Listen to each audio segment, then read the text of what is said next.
Do you want to start, Rabbi Joshua? Sure, I'll give it a little start. I want to welcome everyone this evening to what I hope is the first of more than one conversations and programs we have with Rabbi Lam and his congregation in Sao Paulo, Brazil. It's a really exciting opportunity. So I'll give you a little bit of the backstory, a little bit of the history. I'll give you the short version of this. Both myself and Rabbi Lam, we have both been involved with the World Union for Progressive Judaism, which is the umbrella organization of all the Reform communities, progressive communities throughout the world. And so we are members here in the United States of the URJ, the Union for Reform Judaism. And so there's a greater umbrella group that links all of the synagogues, the progressive synagogues around the world together. And that's the World Union. Their conference, the World Union of Progressive Judaism's Connections Conference, starts tomorrow. And so it's the 2021 Connections Conference, which was supposed to be in Jerusalem. And I was thinking about going to said conference, but unfortunately, we know how to finish that sentence by now. So the conference is online. But as part of the conference, there was an opportunity, there was a coordinated effort to bring rabbis, to bring congregations together during this week for a program to get to know each other a little bit, to create relationship, and who knows where it goes from there, And so I very specifically wanted to be matched with a congregation in South America, and so that worked out really well. That was a really great fit. We'll get a chance to do this together because it is my hope that you all will join me, maybe in 2023, perhaps, for a little tiyul, a little trip down to Brazil, so we can hang out in person together. Israel perhaps 2022, Brazil 2023. And so we can sort of begin to have these conversations and so begin to get to know each other a little bit. I'm going to be mindful. I just realized to speak perhaps a little bit slowly because those of you who know me, I do have a little bit of a quick patter, but we have our friends watching on YouTube who might need me to speak a little slower than perhaps I'm used to. So I will make that effort. Rabbi, you want to introduce yourself a little bit? Yes, thank you very much. I only translate. I only resume something that I got from your introduction to Brazilian people. Então, aqui nós temos o Rabino Josh Lobel, que se apresentou e explicou que esse encontro é fruto de uma proposta de parceria que foi feita pelos organizadores da WUPJ, da Organização Mundial pelo Judaísmo Progressista ou Reformista, antes do início do Congresso Mundial, do Connections, que normalmente acontece em Jerusalém, mas que este ano, dada a pandemia, está sendo realizado pela primeira vez online. E aí o Rabino Joshua comentou que ele buscava nesse encontro, nós tínhamos que procurar uma comunidade fora do nosso país. E ele buscava alguma comunidade, algum colega na América Latina, e eu buscava um colega nos Estados Unidos ou em Israel, também procurei pela África. E aí nós tivemos esse encontro, Rabino Joshua e eu nos encontramos algumas vezes ao longo dos últimos meses, até esse encontro nesse momento com a sua comunidade e com a nossa comunidade.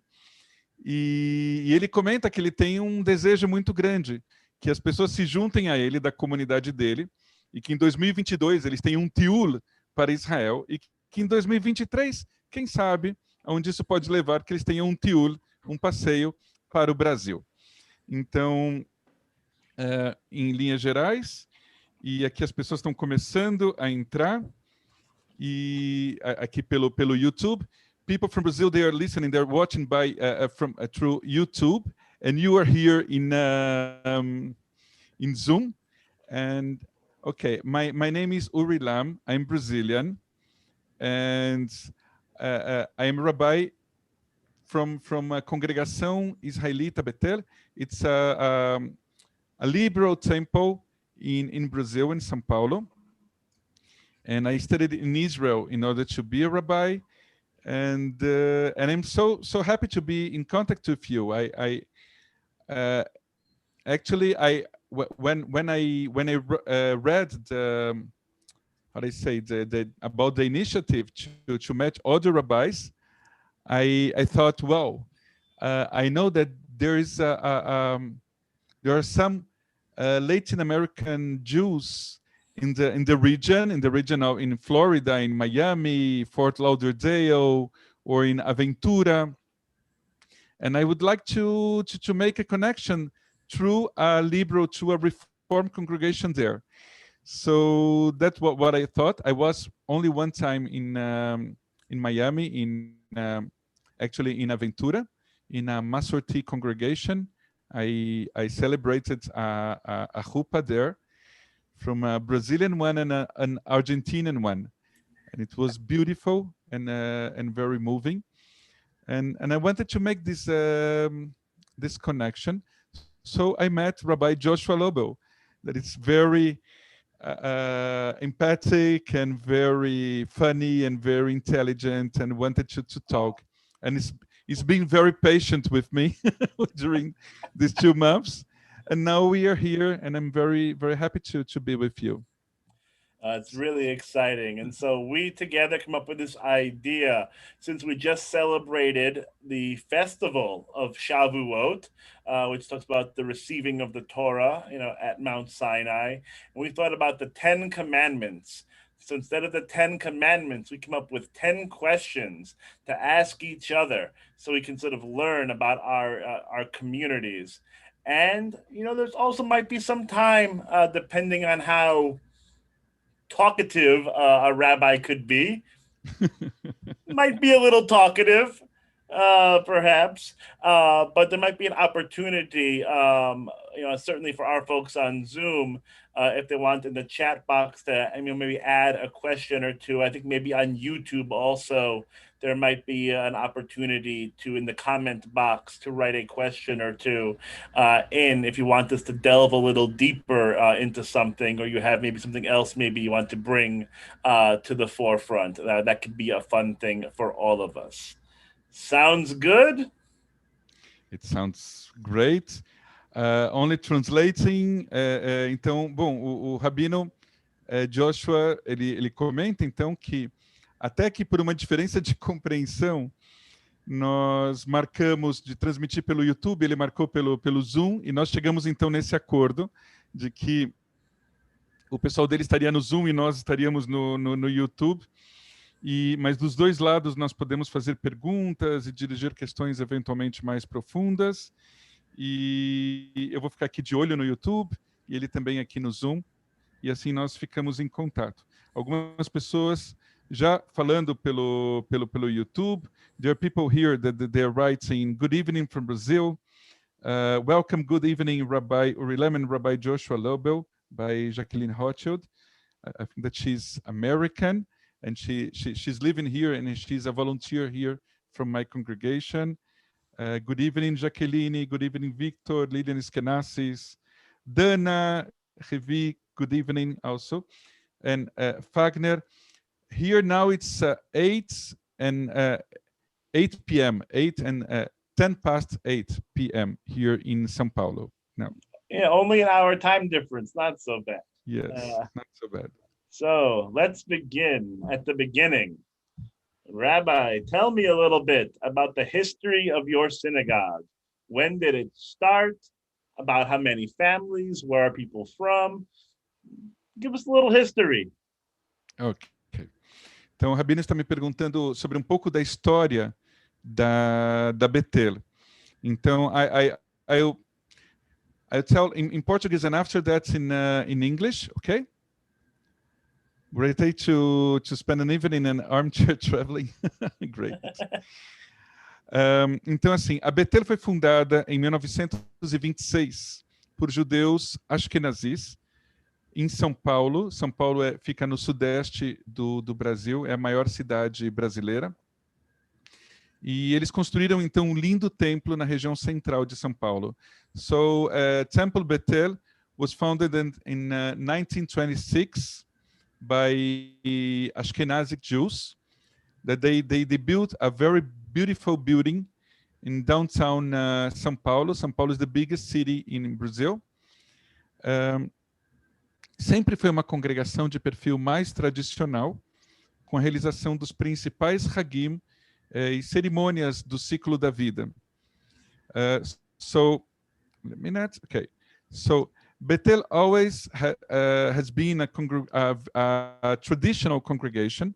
I don't think that it was an Orthodox one, but a traditional congregation that they performed the main hagim and the ceremonies of the, how do I say, life cycle, chupot and bar mitzvahs. Então, a Beth-El sempre foi mais tradicional, realizando os principais hagim, Rosh Hashanah, Yom Kippur, e cerimônias de casamento e de bar mitzvah.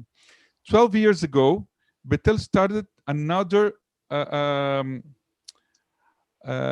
chapter in its history, and they hired a Masorti rabbi, a conservative rabbi. Mais ou menos 12 anos atrás, a Beth-El resolveu dar um novo passo e se tornar uma comunidade com atividades mais constantes e contratou para isso um rabino de linha Masorti, o rabino Yehuda Gittelman. From then, the congregation started to advance slowly, but with a very well, how do I say, slowly addressed to more liberal practices. Então, uma comunidade que aos poucos foi se encaminhando para práticas mais liberais. The daily activities also increased. That we started to have a regular Kabbalat Shabbat and Shacharit Shel Shabbat, and also, how do I say, gradually, progressively, we started to have more and more members. And and in 2018, I am hired to be the Beth-El's rabbi, and we started with new challenges. And some months passed after I started my work as a rabbi there. We affiliated to the Reform movement also. So we are now affiliated to the conservative and to the Reform movements. And our synagogue now, we have about 120 families. And some of those families, they are from the first families from almost 100 years ago, and there are some families that they are newer families, and there are families that all people are Jews, and there are also interfaith families also, and people that converted, and that's it. In general, that's our congregation. Very nice. Yeah. And so here we are in Florida, Temple B'nai Israel. We've been around since 1949, I believe is the official start date.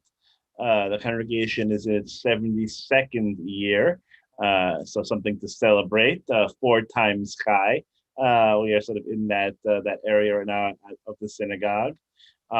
It's a congregation affiliated with the Reform movement. I believe it always has been. But certainly one of my members here can type in the chat when I get something wrong, which I'm sure I will. We have a lot of members on this call that know the history far better than I do.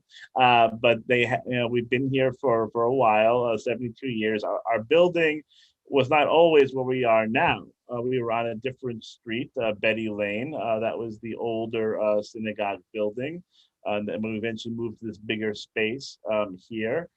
It's a congregation that right now is about 320 family units. It's a congregation that boasts a fair amount of people who were born and raised in this area. We're also very proud of the fact that we have some generational families as you were mentioning, Uri, in your remarks, you have some families that have been part of the synagogue for a long time. We ourselves also have sort of groups that have been here since the very beginning of the synagogue's existence. And the synagogue is very proud, of its identity, of the journey that it's been on over the last 70 plus years.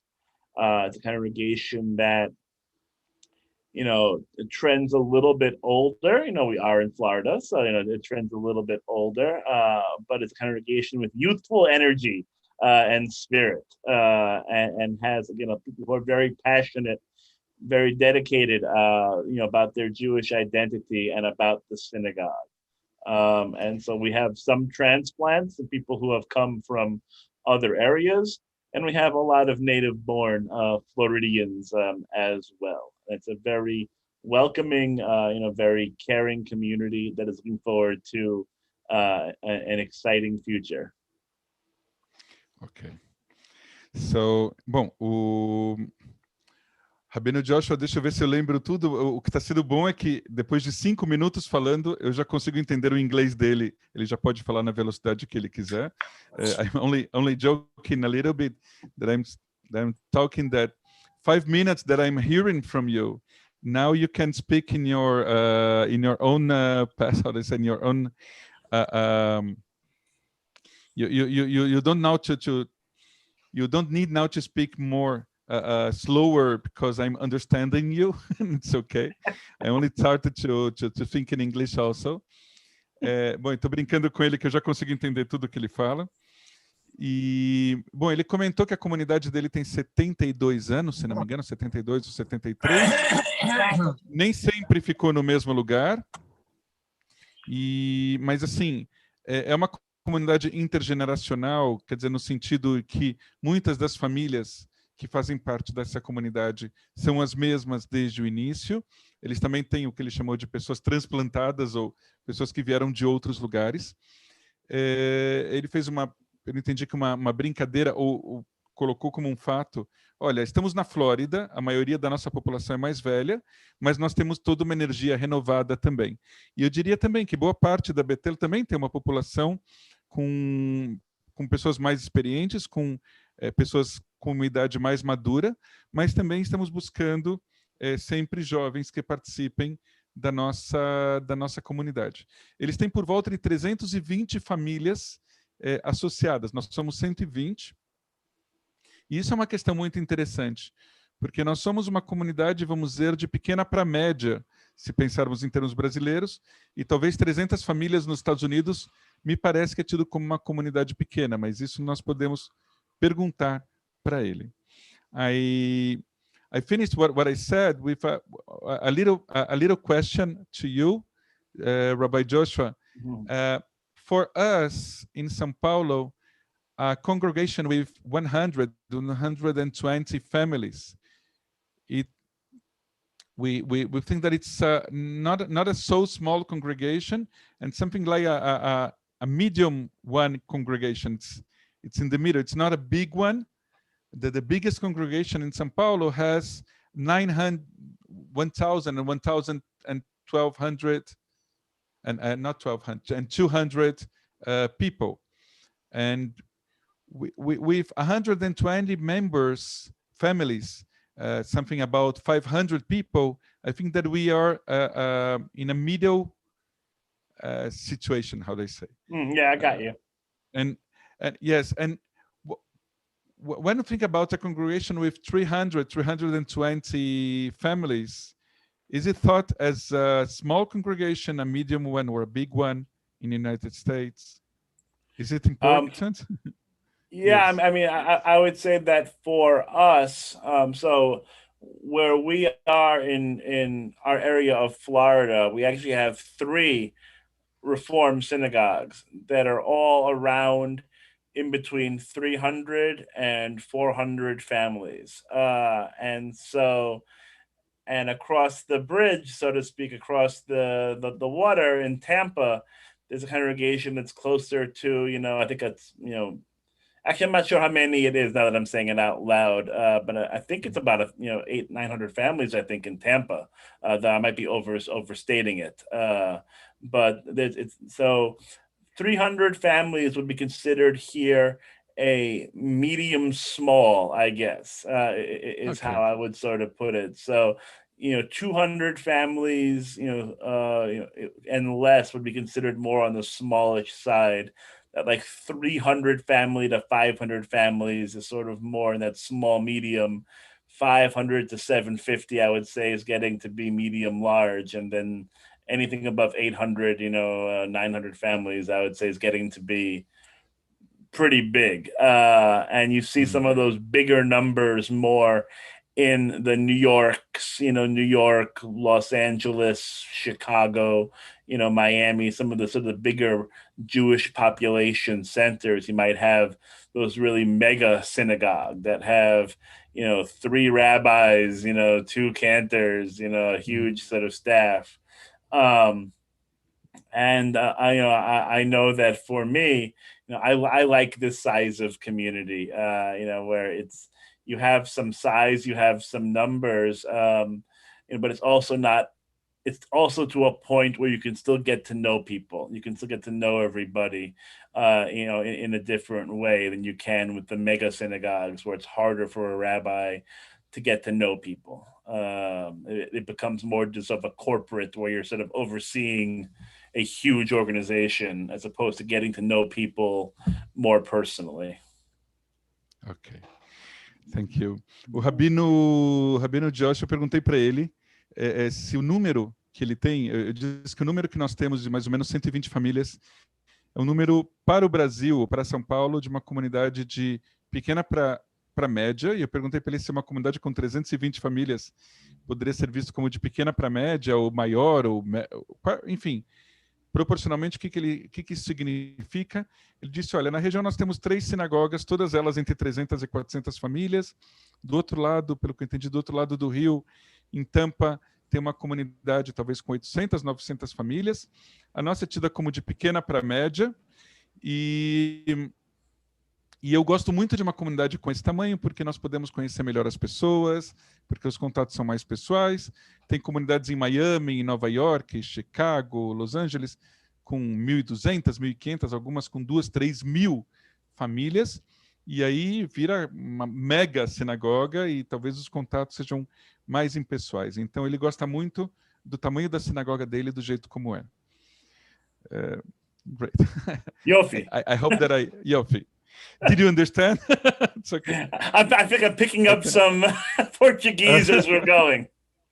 Yes, great. I like the Portuguese for mega synagogue is mega synagogue. Okay, yes. So, okay, you want to ask number 2? Now, can I? Yes, I ask number 2.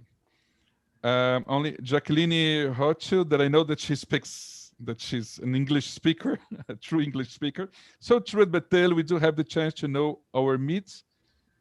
Our rabbi, and vice versa, she said. And I think that's very similar. Our 120 is very similar to your 320, proportionally, maybe. Yes. So, second question, describe your congregation style of worship. Do you have religious services every day, morning and evening, or only in Shabbat v'Chagim? How long are your services? Which language is used primarily? And you use music, instruments? That's a great question. And so our congregation style of worship, it's a great question. I would say that, we try to walk, I think, between a balance of spiritual, sort of reflective, music and prayers, while also being a little upbeat, a little good tempo, get people moving, and enthusiastic. I think it's good to pray with some energy and some spirit and some joy. Our services are Friday night, and on the Chagim, on the holidays. We do not have daily minyan, here of people coming to pray every day. And so it is primarily just Friday night. We have Saturday morning if we have bar or bat mitzvah, but we're primarily Friday night and the holidays. The services themselves, how long they are, depends on how long the rabbi's sermon is, I think is the question. But about an hour, an hour and change. Usually when I get the, time to go signal, I have to wrap it up. But about an hour, I would say. And from this 1 hour, how long is your sermon? Now I am curious. I would say I usually speak for about 10 minutes, 10 give minutes. Or take, the week. Right. Some weeks, perhaps a little longer. I'm seeing some faces being made at me. So maybe a little bit longer, depending on the week. Certainly in the high holidays, a little longer. We use a nice mix of Hebrew and English in the service.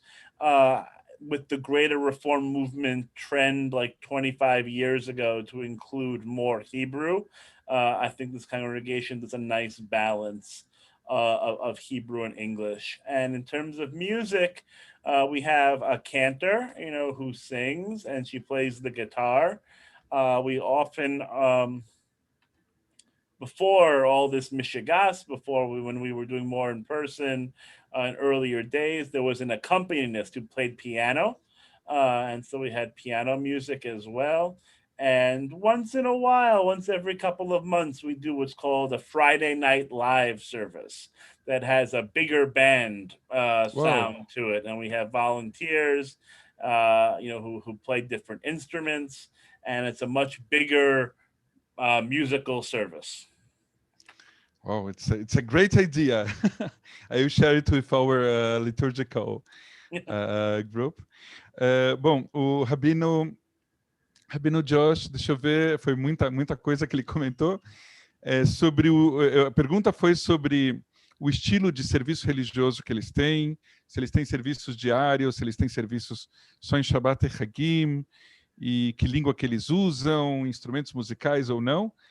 E aí ele comentou o seguinte, que eles não têm minyan diário, e you don't have daily minyan, nor we don't have to, nor are us. A gente também não tem serviço diário, e eles têm basicamente o Kabbalat Shabbat. Sábados de manhã, Kabbalat Shabbat e Hagim. Sábados de manhã eles também não têm, eles só têm quando tem bar ou bat mitzvah. E sobre o tempo de serviço, ele se divertiu, ele falou que dependia do tempo do sermão, quer dizer, da prédica dele, mas que normalmente os serviços têm por volta de 1h, 1h10. Aí eu fiquei curioso, porque na minha cabeça eu sei que os sermões norte-americanos são longos, e aí eu perguntei o dele, e aí ele falou que o dele tinha mais ou menos 10 minutos, de vez em quando um pouco mais, e que em Rosh Hashanah e Kippur são um pouco mais longos, e que mais... Em termos do idioma, antes era usado muito mais o inglês, de 20, 25 anos para cá, uma tendência do movimento reformista de incluir mais o hebraico, então eles têm uma bonita mistura entre hebraico e inglês nos serviços religiosos deles, e aqui tem um ponto muito interessante depois que eu quero comentar, e em relação à parte musical, eles têm o cantor, o Hazan, que também toca guitarra, e antes de todo esse mexigás, antes de toda essa loucura, eles tinham uma pessoa que tocava piano, e também uma vez a cada tanto tempo, eu não me lembro agora, uma vez a cada 2 meses, 3 meses, eles faziam um grande Shabbat, um Shabbat live, alguma coisa, como que, pelo que eu entendi, quase assim, de vez em quando usando uma espécie de, vamos dizer, colocando uma espécie de big band, né, tocando junto no Kabbalat Shabbat, com voluntários participando, pessoas que tocavam vários instrumentos.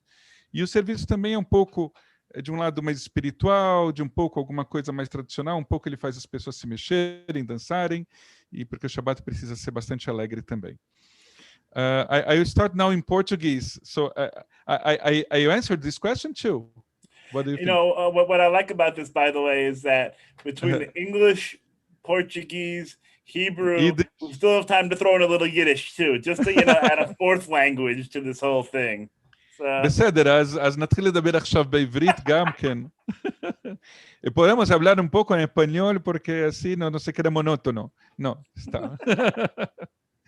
They get us in more trouble.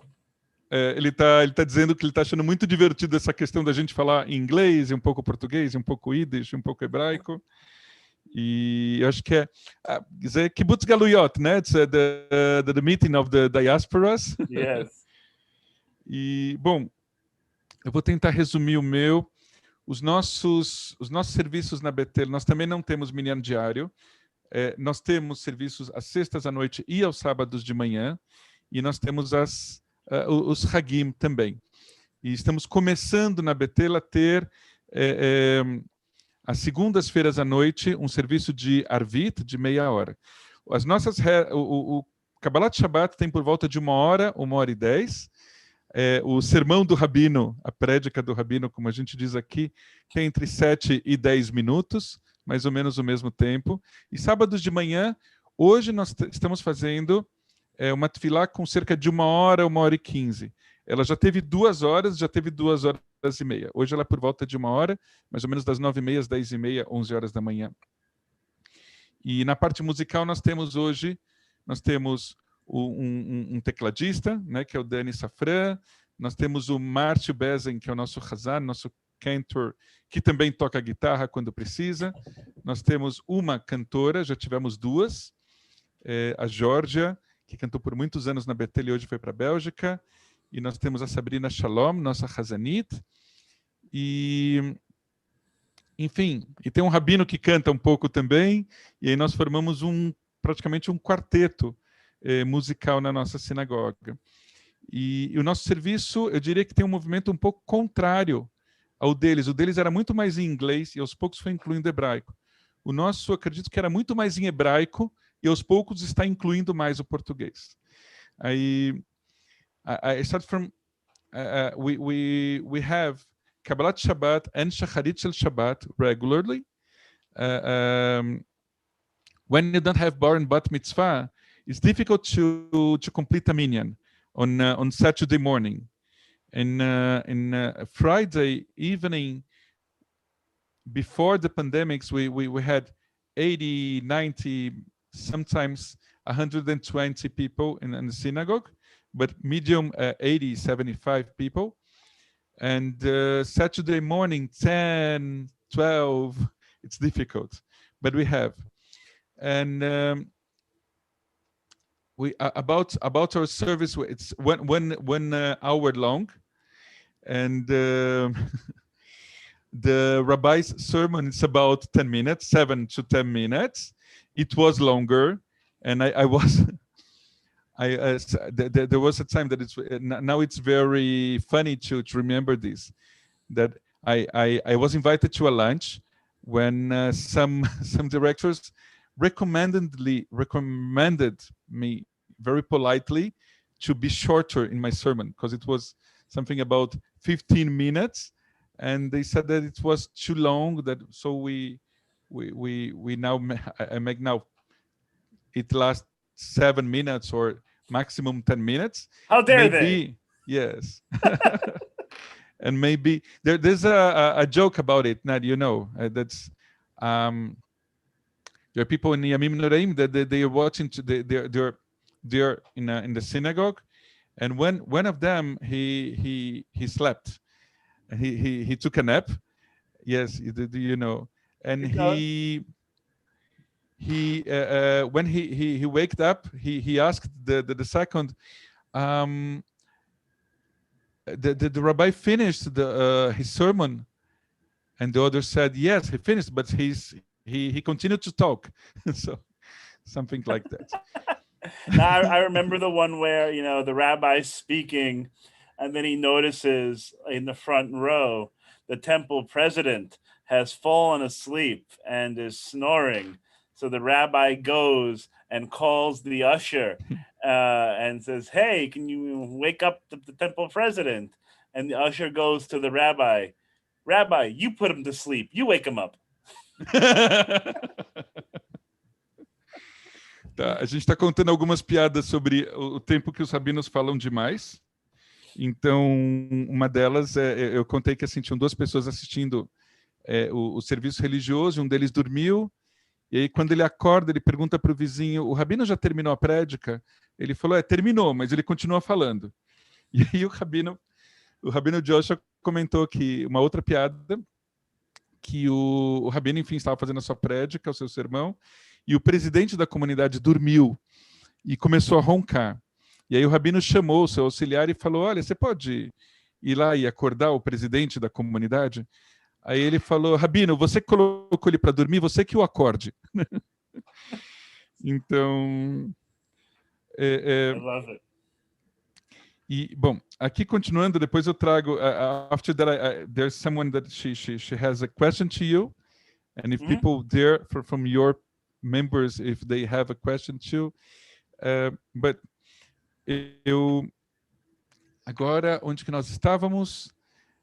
Bom, não, então ele estava comentando sobre as prédicas e sobre o tempo de serviço.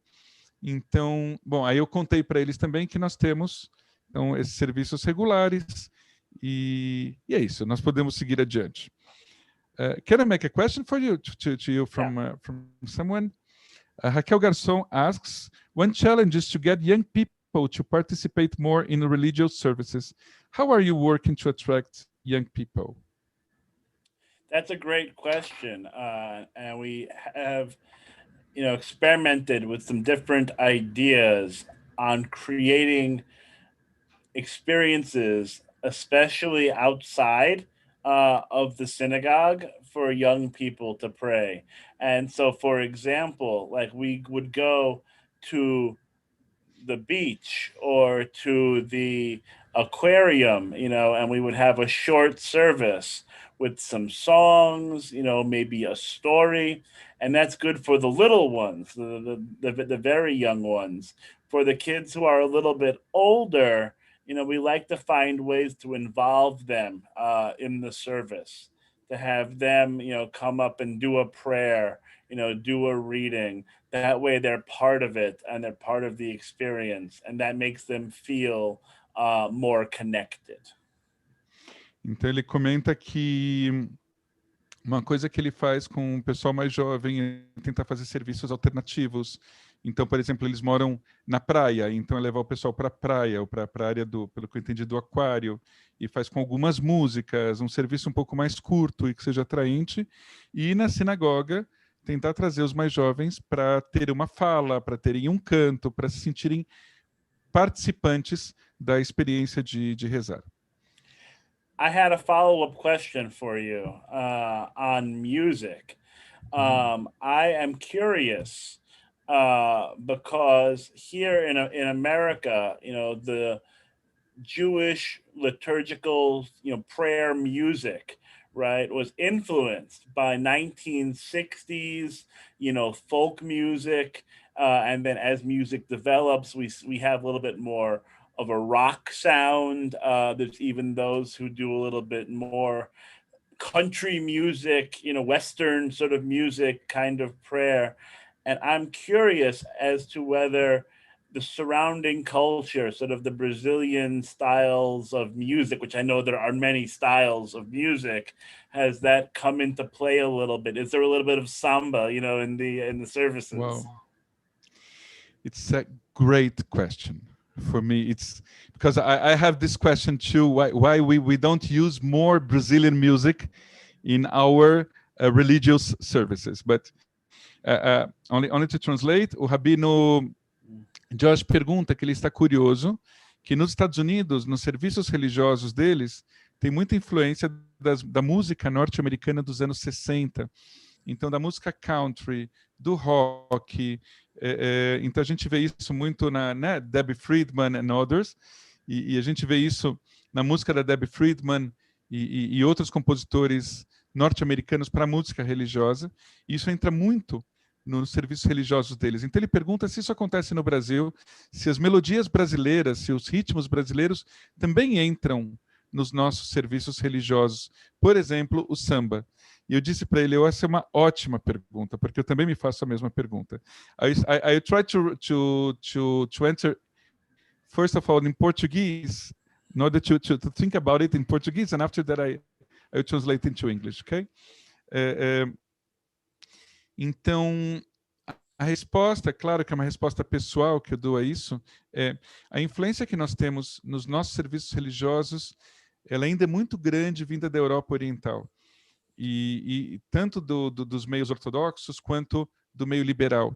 Então, nós temos ainda uma música litúrgica bastante europeia, bastante alemã, e uma influência bastante grande nesse sentido, na maioria das melodias que nós cantamos.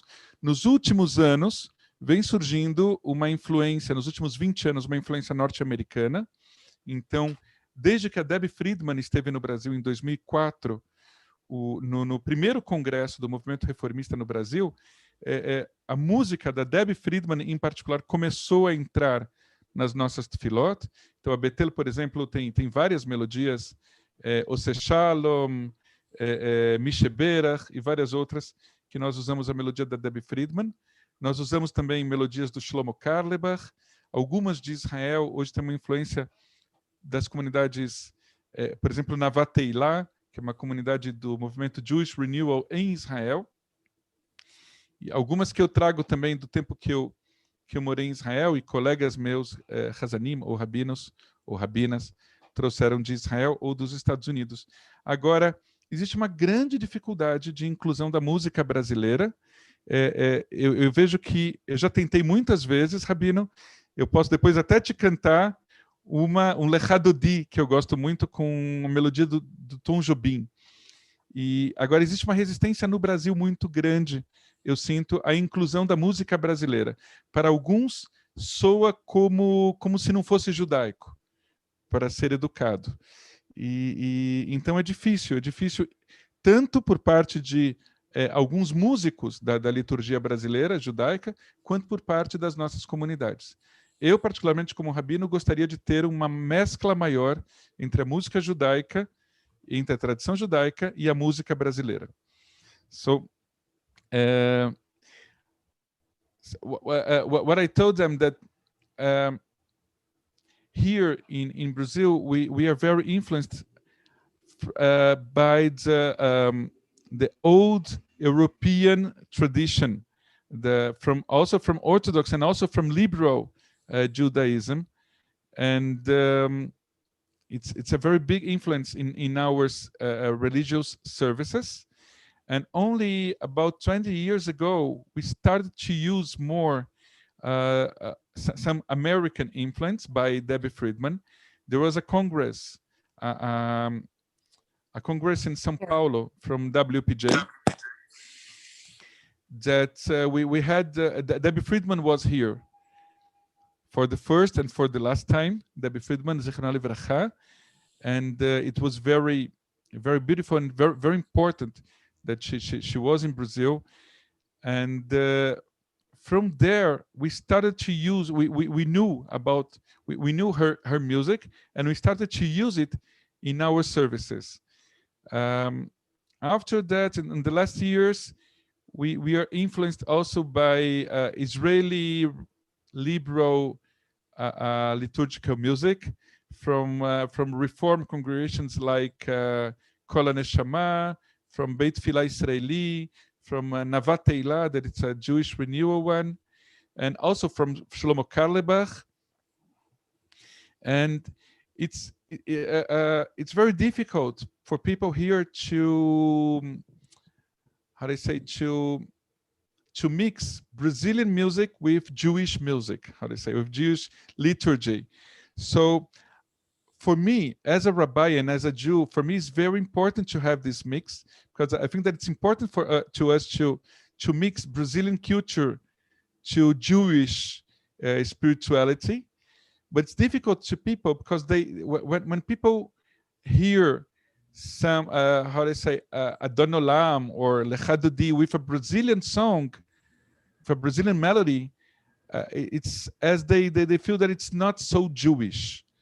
They are very resistant to Brazilian music. So, for example, you remind me that I, sometimes when when I was a rabbi in other congregation, I used to sing Lecha Dodi with a melody from Tom Jobim. You know Tom Jobim? Did you hear about? No, it's a very famous Brazilian composer that is very famous in the United States and some places. And waters. I don't know how to say it in English. The waters from March, something like that. That March is a month in Brazil that it rains a lot. Mm-hmm. So he tells from the waters, from the rains from March, and it's da da da da da da da da da da da da da da da da da da da pa da da da da pa da da da pa pa da da da pa. This is the nigun, what do you say? And it's לך דודי לקראת כלה, פני שבת נקבלה, שמור וזכור בדיבור אחד, השמיענו אל המיוחד, אדוני אחד ושמו אחד, לשם ולתפארת ולתהילה, לך דודי לקראת כלה, פני שבת נקבלה. It's an example. I love it. Yeah, we've really tried once in a while with popular music to add that, once in a blue moon as well. Rarely, it comes in, but it's fun when we do. People seem to like it when we throw in a little pop music. That was lovely. That was beautiful. You got a nice comment here from Sharon Tanner. How beautiful that melody was. That was really nice.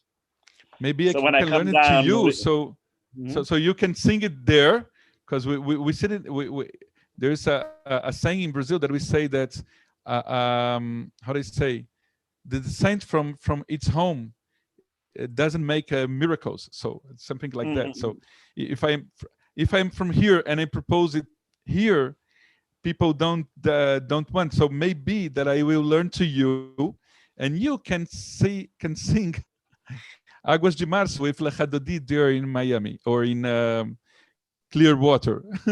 Yes, exactly. I was thinking if we can have a mix of capoeira music, we'll take it national here. We'll do capoeira.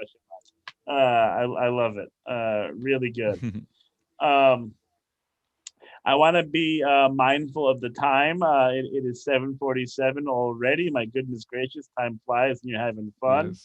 And so we'll go on a little bit. Maybe we'll try to keep some of the answers a little brief. I know it's hard because we're also translating as well.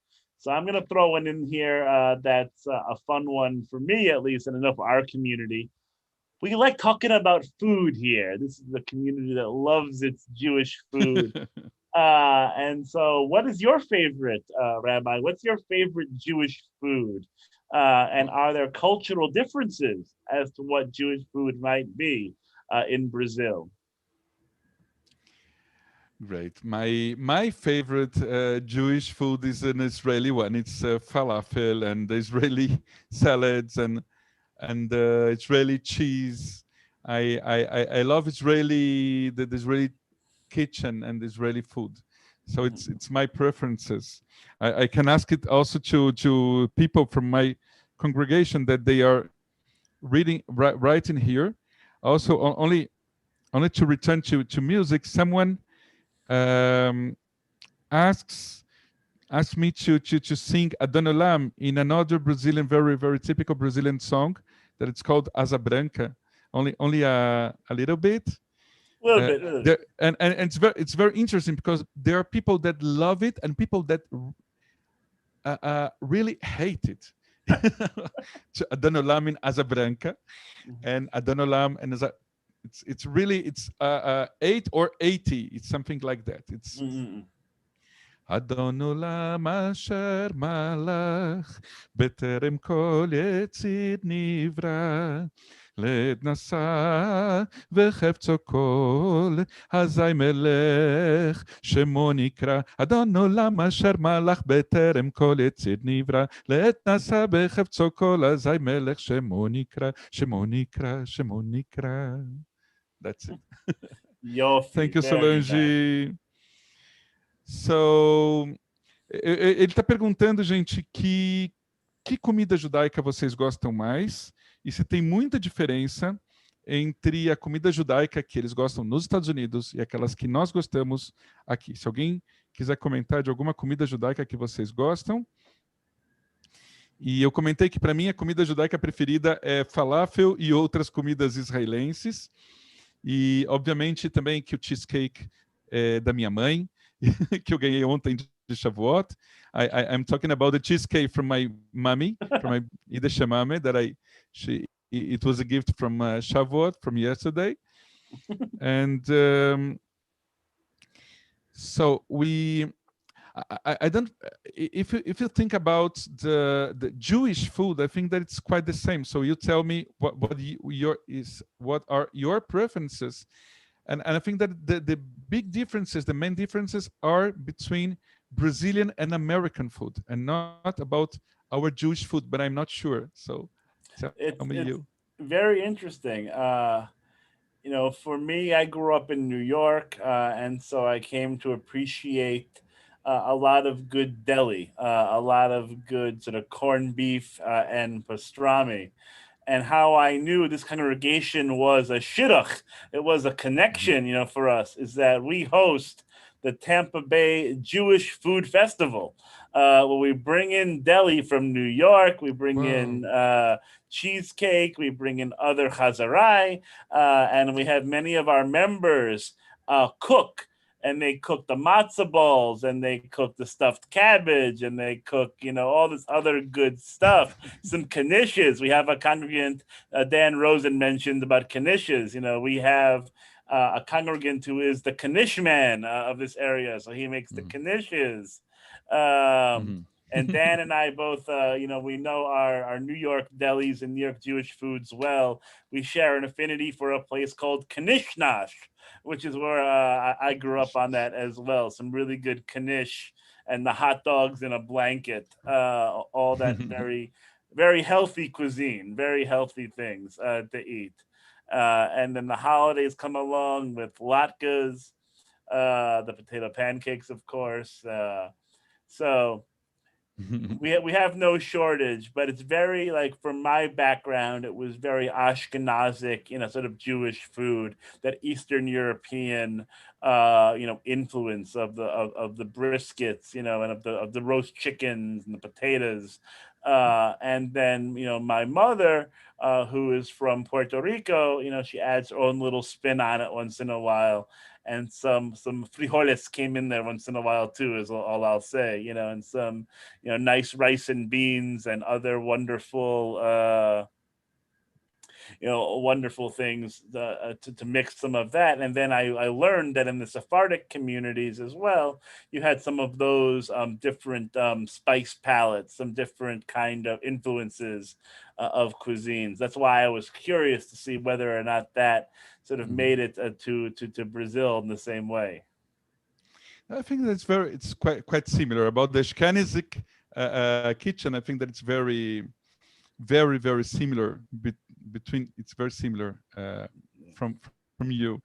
Então ele conta que, enfim, que tem a situação de Nova York, que tinham, né, pastrame e uma série de comidas judaicas muito gostosas, e pelo que eu entendi na comunidade dele, eles fazem um festival, né, de comida judaica, e aí tem gente da comunidade que cozinha, e eles trazem coisas de outros lugares, né, principalmente de Nova York, e que tem um lugar chamado Knishnash.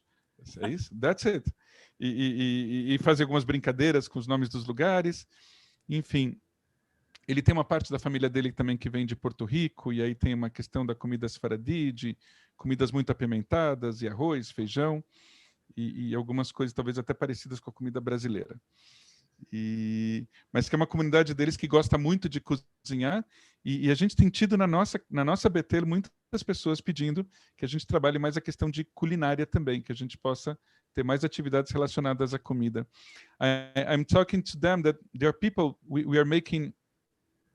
We are talking to people we are talking to our members, and there are people that are asking from us to have more, how they say, culinary. I don't know how to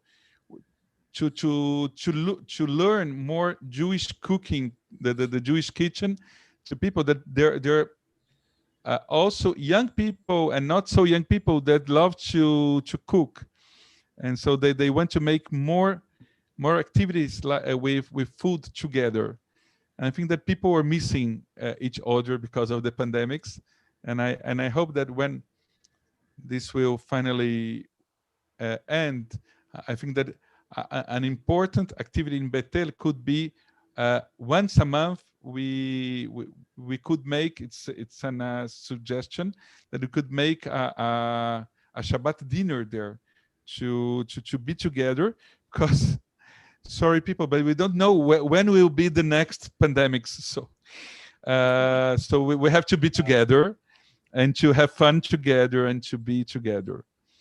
Eu fiz uma piada não muito bacana, mas eu estava dizendo para ele que eu penso que é importante que depois que passar essa pandemia, como uma sugestão, que nós conseguíssemos organizar uma vez por mês um jantar de Shabbat na Beth-El, para que a gente possa passar bons momentos juntos, porque a gente não sabe quando vem a próxima pandemia e quando nós teremos que nos separar de novo. É uma brincadeira um pouco triste, mas, enfim, uma piada judaica, vai, para a gente poder rir um pouco nessa situação difícil também. E what more? I have some minutes. Yeah, I was going to say, it's like, maybe we'll do one more. So surprisingly, 2 rabbis who had 10 questions, we've gotten through 3 so far. What a surprise. Somehow that happened. I am just shocked of such a thing to happen. And so, Rabbi Uri, I'll give you the last licks here. I'll give you the privilege of picking out the last one you'd like to pick out from our little group here. Only that it was a pleasure. I was very anxious about my English. If I would be successful to communicate to you, to be understood, and if we could understand you and your people, and we know that we have a common language, that is the Yiddish language in a large sense. And that we can, with good, in a good mood, we can be together and we can learn from each other. And the language doesn't mean that it's an obstacle.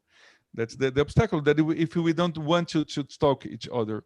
And it was great. I'm really very, very happy if this was all the connections that is starting today and until Saturday from WUPJ, I could say Dayeno. It was for me it was enough, because it was a pleasure, really a pleasure. And my last words are that now I know that there are people in your community also that they have Argentinian origins, or people that speak Portuguese, or that have relatives in Brazil. So we have some connections also. And our common language is the love of Judaism, says Sharon Tanner. Yeah. Exactly. And actually, one of our members is actually on the call, who speaks Portuguese. He is here. George, you want to unmute and say hi? Tem uma pessoa da comunidade deles que fala português. Sim, fala um pouco, bem ruim, mas posso falar um pouco com vocês. Estou aproveitando de vocês falarem português. Então, bem-vindos para vocês. Obrigado, Jorge. Quem sabe você pode ser essa ponte também, além do Rabino, obviamente, que nós possamos fazer, de repente, algumas aulas juntos, alguns encontros juntos, em português ou em espanhol. De poder fazer. Y en español puedo hablar todavía mejor. Perfecto, Soy podemos hablar. también. Ah, ¿eres argentino? Sí, soy argentino. Bueno, y podemos hablar un poquito también, un poco en portugués, poco en español. Está bien. Yo estudié por 9 meses en Buenos Aires y bueno, entendemos. Portugués y español es muy, muy cerca y podemos. So he studied in Buenos Aires as well. So that was very nice. Gosto muito de falar em português, porque trabalhei com brasileiros, tenho familiares em São Paulo também.